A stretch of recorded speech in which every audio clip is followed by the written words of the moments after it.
Hey guys, it's Ebony and Ivory. Welcome back to our channel. Hello, hello. Hope everyone's doing good. We are back today with another reaction video. We're going to be checking out an exchange between Candace Owens and Jerry Nadler in a hearing, actually. So we really don't know what it's about, but I want to try and check it out and see what it's going to be. So yeah, let's go. I know Candace Owens a little bit. Yeah. Jerry Nadler, I don't know, I guess. I've heard about her a lot. Before we go to the next witness, I want to read two paragraphs from a Washington Post story that was just posted online. A congressional hearing to explore the spread of white nationalism on social media, meaning this hearing. Spread of white nationals among social media. So that's what's the hearing about. This was posted, he said it was published just there while they were sitting there, I think, and he's reading it out. And I'm amazed why he's kind of, because you see he's reading it out from a phone. It's not like maybe it was written somewhere already. So it feels like they discuss matters that just pops up immediately on social media or on the, yeah. So it's a bit, I don't know. To me, it seems just a little bit weird that he suddenly just like, oh yeah, this was just posted. Like someone must have ticked him off or something like that for him to know, oh, we've got like an article posted, have a look or something. It's just kind of weird for me that during like a hearing, suddenly it's like, oh, this was just posted on whatever, Washington Post or something. Mm-hmm. Media, meaning this hearing, quickly served to illustrate the problem Silicon Valley faces after anonymous users on YouTube began posting vitriolic attacks that targeted others on the basis of race and religion. This happened anywhere on the internet, to be honest. Streamed live on the video site owned by Google, which is testifying Tuesday. Alongside the stream, a live chat featured posts from users, some of whom published anti-Semitic screeds and argued that white nationalism is not a form of racism. These Jews want to destroy all white nations, wrote, you won't put in the name. Anti-hate is a code word for anti-white, wrote another, etc. So, okay. He said he won't put in the name. This stuff happens everywhere on the internet. Wherever you go, Facebook, Google, the YouTube, I guess Twitter. I don't really use Twitter, but, wherever you go on the internet, people that can remain anonymous will always post like a crazy stuff, slurs and, calling people different names and so on. It just happens everywhere. So it's kind of to single it out and kind of try and say it's like a white nationalists and I don't know. Even it could be like a false flag attack. Yeah, it could in be. a way, like you never know. White wrote another, etc. So this just illustrates part of the problem we're dealing with. Could that be a hate hoax? What? Yeah, you see, this is what I was saying. It could be that like someone is, trying to stir things up and they post those comments and it's like, oh, look at those like, right-wing nationalists and stuff like that. I think could be the case as well. I'm not saying it is. It's just like, you cannot just read it and be like, take it for what it is. Like, okay, this is 100% true. It could be fake. Hoax. What? Could that be another hate hoax? Just keep an open mind. Well, I know is what I just... This reminds me, this case of, I don't know if you remember or if you knew about it, because I don't think you were here at the time, Jesse Smollett. No. He was like an actor, I think on the Broadway or something like that. He played in like maybe one of the TV series or something like that. And basically he staged attack. He paid two brothers to kind of attack him on the street during the night. That's crazy. They were pretending they're like Trump followers. I think they supposedly tied him with a rope and this and that. But they've actually, proved that this was like a fake attack. And I think at the time, all the media were posting like, oh no, Trump followers are, racist and this and that. And like, it came out, it was totally staged by him. I think he just wanted to be a victim, to have people like, to say how courageous he is speaking against and all that stuff. But it never existed. He actually manufactured it for his own benefit. And I don't know exactly what happened, but I think he was charged. Maybe the charges were dropped at some point and maybe he had to do some community service. But these things happen as well. So it's kind of crazy that, in the Senate, you just bring this up take it at a face value right there. Yeah, I guess. I just find it weird that suddenly, like, he picked up the phone. Oh yeah, this article was just posted, and reads through it, and it so happens that it like pushes his own agenda side of the, you know. I guess why the person posted that at this moment was what the reason he did it. Actually, he got what he wanted because he wanted them to see it, and they saw it, and and actually discussing it. They took upon themselves to discuss it. So why he posted it was whoever did kind of who met his, Okay, let's continue. The gentleman from Arizona, Mr. Biggs. Thank you, Mr. Chairman. First Gentleman of all, from Arizona. I ask unanimous consent to include in the record a list of political violence perpetrated or promoted by leftist organizations. Without objection. Thank you. Okay. Way to include from the leftist, because I think they were talking about right now, like, that the right wing, because the white nationalists. But I think he just said to include also like a left, yeah, any kind of like And it says without objection. So anyway, I really don't know much about American kind of system, yeah. how it works there. I don't know exactly how the Senate, I guess, or a Congress, how they I'm guessing they're all on different parts, and you could kind of, I feel from how they kind of present their cases, it feels like Nadler or Jerry Nadler is on the side, and he, Mr. Biggs, gentleman from on the right side of the spectrum. Yeah, I guess Republican and then Democrat. I think Democrats are on or liberals, I guess, are on the other side. Okay. By leftist organizations. Without objection. Thank you. And I also, I'm riffing on something that Mr. Buck, gentleman from Colorado, was talking about. But in the listing of witnesses in the chairman's memo, it did something I've not seen in my brief time in Congress, or indeed in my many years of legislative service in my home state. That is an editorial comment about a witness. Some might even consider that this not so subtle editorializing is in and of itself an indicia of animus. It's unfortunate, but it demonstrates how easy it is to let one's bias appear even in what is supposed to be an innocuous listing of witnesses for this hearing. Would the gentleman yield? Yes, I will yield, sir. I assume you're referring to what is written about Candace Owens, where it says she's a director of communications at the conservative advocacy group Turning Point USA, and a conservative commentator and political activist known for her criticism of Black Lives Matters and of the Democratic Party. Why didn't he let him kind of land, finish what he was talking before kind of trying to complete are you talking about Candace Owens? How does he even know this is the person he is talking about? He has not even mentioned anything. This is what I said about politicians. They're playing this kind of a charade, like a game, I just kind of trying to... Yes, sneakish in a way.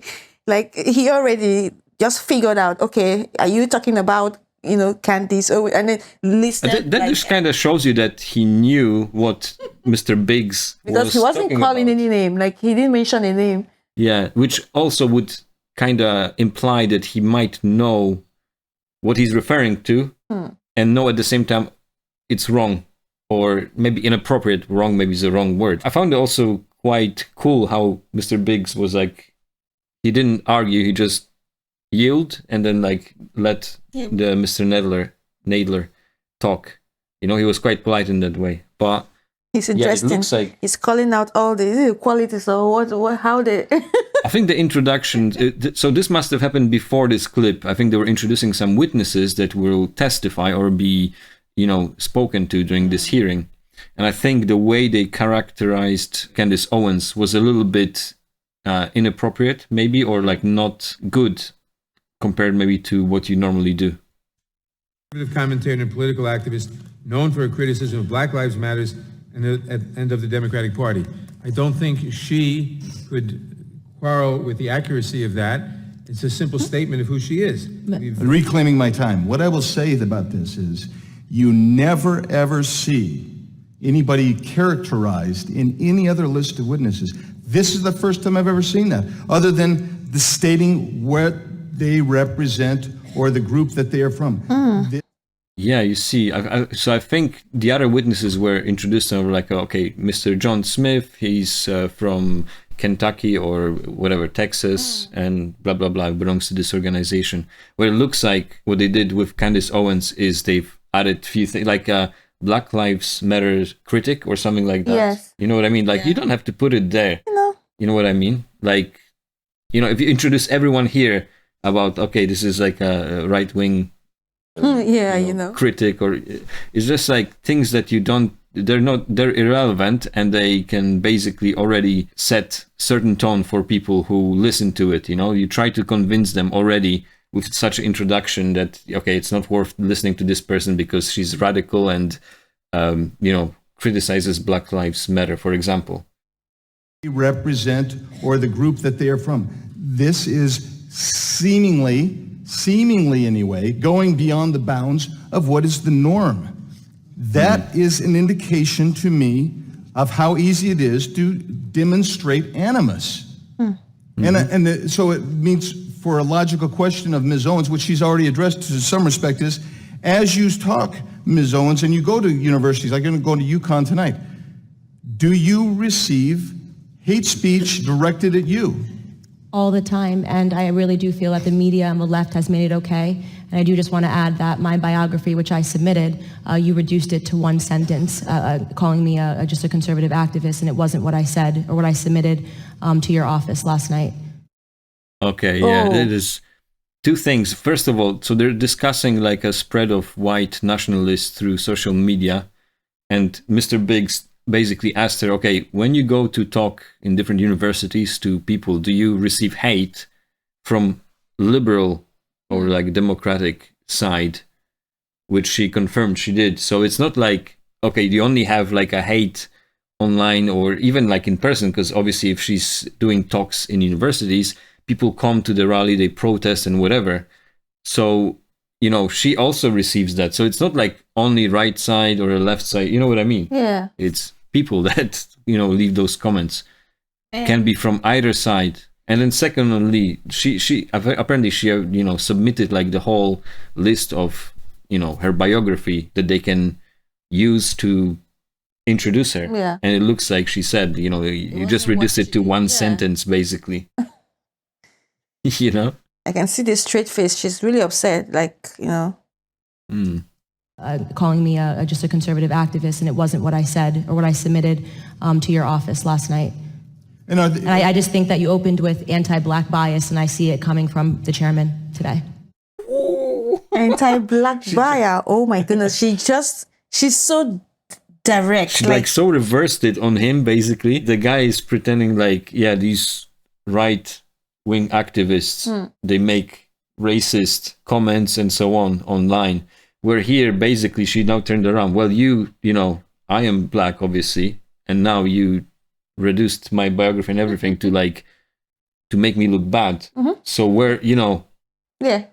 you know, it's coming from the other side as well. She seems like very eloquent. Yeah, I guess like that's why she's so like popular in general. I always find it like amazing how fast and how well those speakers can speak and, you know, think on their feet, like really, really fast. Black bias, and I see it coming from And the calmly chairman as well. today. And Ms. Owens, these efforts to shut you down when you speak publicly on issues that you care about under the protection of the First Amendment, are they peaceful? No, they're really scary. They threaten us online perpetually. I receive threatening letters to my home when the media drums up narratives and pretends that I hate black people or that I hate gays or that I hate Muslims.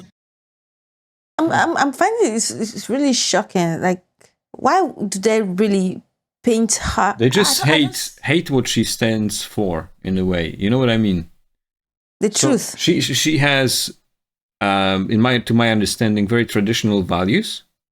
Yeah, I think so. And a lot of times you have, you know, the left side activists come and protest. And a lot of times it's like violent protests, you know, throwing things at people, shouting, like not allowing them to speak. And people come and actually pay maybe even to like, to listen to her and so on. So, you know, first of all, it's, you know, it doesn't happen on one side and actually, you know, happens to her. hate black people or that I hate gays or that I hate Muslims with no evidence supporting any of those claims. What they're inviting is for people to think it's okay to be violent towards me when they see me. They want to make it an act of virtue for people to be violent towards black conservatives that are outspoken. And there are, on occasion, false accusations and staged hate crimes. What impact do those have on actual, real hate crimes? It makes it harder, I think, for people to come forward or for people to believe it. I don't see enough condemning of what Jussie Smollett did. That's what I was talking about, Jussie Smollett. Okay, You know, yeah. the one he staged. So exactly, like, this type of, like, hoax, fake, pretending like someone attacked you or, you know, being racist to you, actually hurts the real victims who actually... Coming out. Yeah. You know, I remember during that time, he got so much attention, obviously bad attention at the time when it came out, it was like total hoax, but he was getting so much attention. And you think there's victims that basically suffer actual like a hate crimes or racism. And, you know, they're not being like, there's no light shining on them, like trying to expose the problems they're dealing with. But it's, you know, this hoax of Jussie Smollett, I remember, was like a crazy thing. And I think all of like the TV station, all the media were like going straight in to say like this hateful attack happened, and you know it was Trump supporters, this and that, right-wing extremists, white nationals, Nazis, like all this stuff. And then it turns out like literally within, I think they found out within one day, like it was like a hoax. He staged everything. He paid guys to do that just to, you know, get some attention. It's crazy. It makes it harder, I think, for people to come forward or for people to believe it. I don't see enough condemning of what Jussie Smollett did to this nation in terms of tearing us apart and causing a debate. And obviously the left was quick to believe him and put him on a platform despite absolutely no evidence. That's what I remember, And exactly. it just makes it Everyone harder. was like, Again, oh, it just makes poor. it harder for us to come together as a nation, which I think is what the president is trying to do, bring everybody together. And Ms. Owens, are you familiar with the case of Isabella Chow, who is a UC Berkeley senator who was harassed because of a position she took? I'm not. Well, Ms. Chow took a position of basically abstaining from a vote due to religious concerns and was harassed out of her position, and she was hate speech galore, all arising and going forward. So it isn't that there isn't hate speech. It's that we need to condemn all hate speech. Yeah, exactly. That's correct. I definitely agree. We need to condemn all hate speech. There's only one type of hate speech like that they like to talk about and give a platform to. There is a double standard in this country, and that double standard, I think, is being felt the most by black conservatives, the Jewish community, and Christians. And so, Mr. Klein, thank you, Ms. Owens. Mr. Klein, you remember the chairman agreeing to give you an extra 30 seconds because of the interruption that you experienced during your opening statement. And then do you remember being gavelled down by the chairman once you began speaking of the anti-Semitic remarks by a member of Congress? And we've just timed this. You only got 12 seconds. I have 30 seconds left. And so I'm going to give you those 30 seconds that you were promised and were denied. Wow. Oh, interesting. Well, I am deeply pained that after a congresswoman from Minnesota called Israel evil, hypnotized the world, Israel's an apartheid state, Jews use their money to promote what they want out of Congress, that this woman was defended by leaders of her party, defended by at least 3 members of her party who are running for president, with no consequence. She should have been removed from all of her committees just the way Stephen King was for this unbelievable outburst of hatred toward Jewish people. In fact, there's actually a member of this very committee who publicly called Jews termites of this committee. And What? That sounds ridiculous. There's a lot. There's so much going on. Like you don't. I don't really know much about, but I'm quite really interested in these types of discussions. And and it's surprisingly maybe we didn't watch from the beginning where he started to talk and the chairman kind of caught him in, and it's so good that Mr. Biggs kind of gave him the rest of his 30 seconds to kind of say what he was saying, because it obviously wasn't completed, and you can see how he's so pained.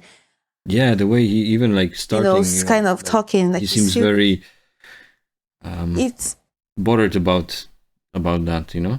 The hate speech is like everywhere. They kind of treat. I really. Wow.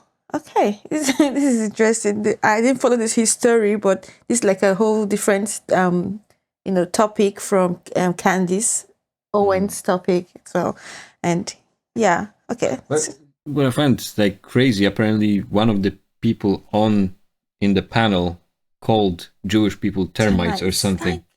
That's like person that's there discussing those things in the I don't know if I don't know like American political systems. I don't know if it's like a Congress or a Senate, or I think it's a Congress. Is it?